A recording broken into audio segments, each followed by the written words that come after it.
brought to you by Ayoko, Africa's leading integrated technology services company. In our Tech Talk, come next year, some South Africans will still be watching TV via analog signal. This as the country is likely to miss yet another deadline set to switch to digital television broadcast. The Communications and Digital Technologies Ministry is currently looking for funds to keep the analog system operating alongside the digital one. Business Day's Mudiwa Gavaza joins us with more detail. Thank you so much for your time, Mudiwa. For those of us who have not kept in step with this digital migration journey and really what it means, is it just going from, those old box TVs where you have to look for the signals that operate in different waves and going to digital TVs where we can now go and watch YouTube and Netflix? Is that what it all means? Let me take your example a little bit further. Yes. So with your old TV, what we're talking about when we say analog, because digital migration is the move from, we're talking about the move from analog to digital television. Yes. Right? That's specifically what we're talking about. So we're talking about your old TV, but specifically the bunny ears. The aerials, right? The aerials. The aerials, yes. So the aerials were using, analog technology. They literally just catch the radio frequency and the radio waves, and you get to see, something that's there. Now we've switched to digital terrestrial television. So we're gonna reach a point, where some of those old bunny ears no longer can catch the TV signal, right? Okay. That's there. Now, when this plan was first introduced, the reason we talk about it is because South Africa has missed so many dates in terms of cutoff, right? Many countries have done their digital migrations already. There was an initial, I was actually checking just now, that there was an initial switch off for November 2011. Yes. Right? Then there was another one for June 2015. Yes.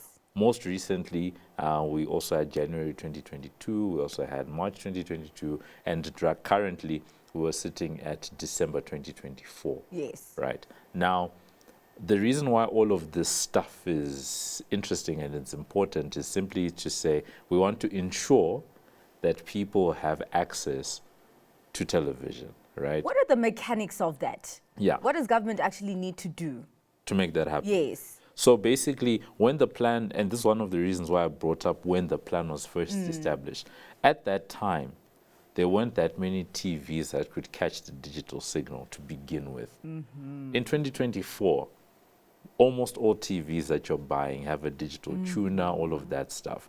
But for the people that don't have access to the new TVs that can catch the new signal, they sort of have to get like a decoder. Yes. Right, that will be able to then catch the digital signal. So it's the decoders that are one of the biggest stumbling blocks. So it's not necessarily that you have to now change your TV, but there's a decoder that can kind of be the gap between the TV and the waves. Digital, the waves, yes.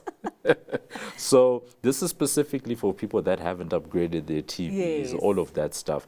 And the estimate was that government was looking to have 1.8 million of these boxes installed. 1.3 million have been installed, and there's roughly a deficit of 470,000, right? So those 470,000 are one of the biggest blocks right now in the system, because you don't count them as individuals to say 470,000 people. You sort of have to count them as 470 households. Households, yes. So the moment you do that, then you're multiplying by 3, 4, 5 to sort of show you the population that is impacted by not having these things. These are people that will no longer be able to access SABC or anything like that, right? So that's the stumbling block, and they're saying it's unfair for us to switch off the analog signal before those decoders are there. Yeah. But I mean, in your article that I read, you mentioned that Malatsi is the 9th communications minister that is trying to complete this digital migration project.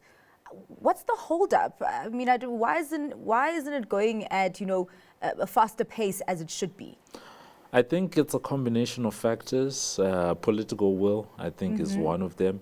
And then another one is also one of the biggest, I won't say biggest moves, but where we saw a lot of noise was when Kumbuza Nchaveni sort of caretook that ministry. And I say caretaking because she wasn't there for long. She came from small business. She was there for a period, and then, you know, she left. And during that period, there was a lot of movement, you know. And at that time, one of the biggest things that was happening was that there was pressure from the mobile operators.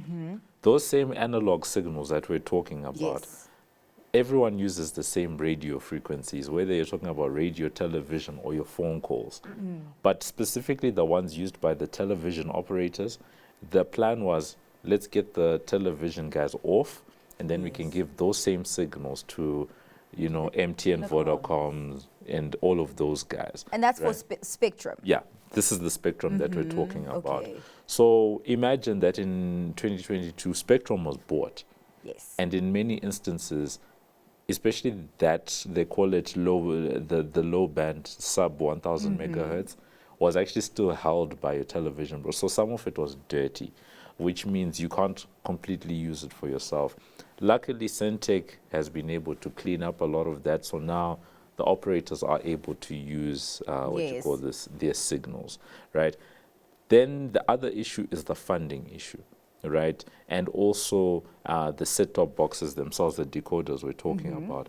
A lot of them were initially bought, but as we said, people have been upgrading their TVs. So you've got all of these things all, you know, working out, because you might have started with an initial number, but along the way, people are changing their lifestyles, TVs. So your initial calculations are no longer there. Secondly, at some point, there was a whole bunch of these things just sitting in warehouses, not going.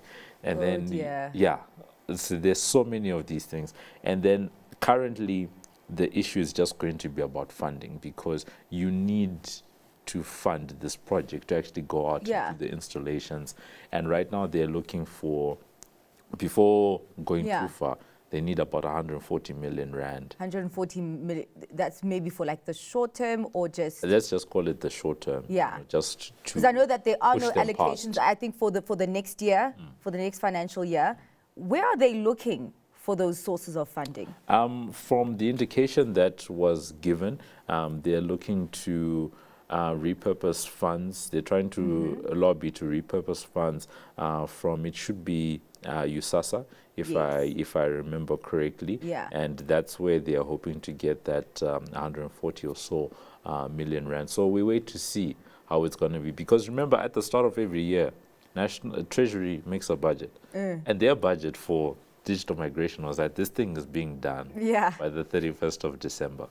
This thing hasn't been, doesn't look like it's going to be done by that date. So now it's okay. Are we now allocating even more money? Right? And if so, where do we get this extra money to make this happen? Do we have any further dates, timelines that we need to look out for? You talk about the 31st of December, or right now it's just that we know that nothing's going to happen on the 31st of December, and so everything is just hanging.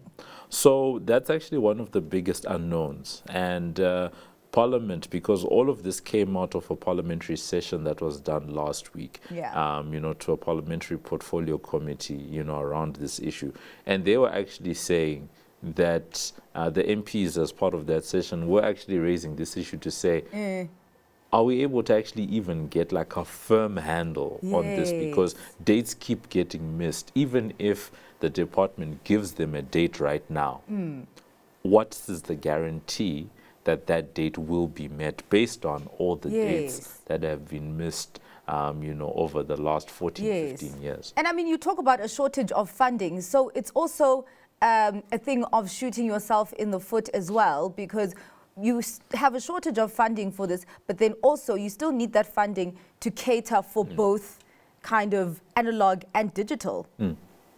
Because that's the other thing that the Deputy Director General is actually mentioning, that carrying the analog signals is actually It's an extra cost. Yeah, it's an extra cost, and it's more expensive than your digital cost. So one of the big things, they call it dual elimination, where basically you are currently running those two systems at the same time. So it's quite inefficient, you know, that you're running both systems at the same time. And also the other thing to think about is, remember over the last couple of budgets, the tone from Minister Gondongwana has been austerity. Yes, right? of course.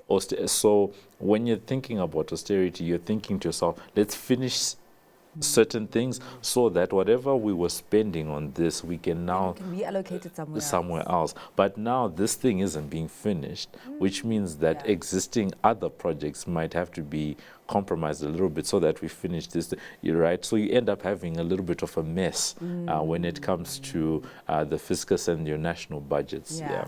All right, well, Mudiwa, this is a very, very interesting one. And of course, we'll be looking at what happens on the 31st of December, although it seems that nothing.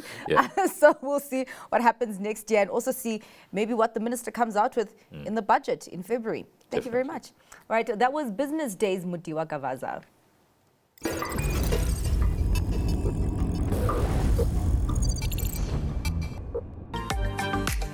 Brought to you by Ayoko, Africa's leading integrated technology services company.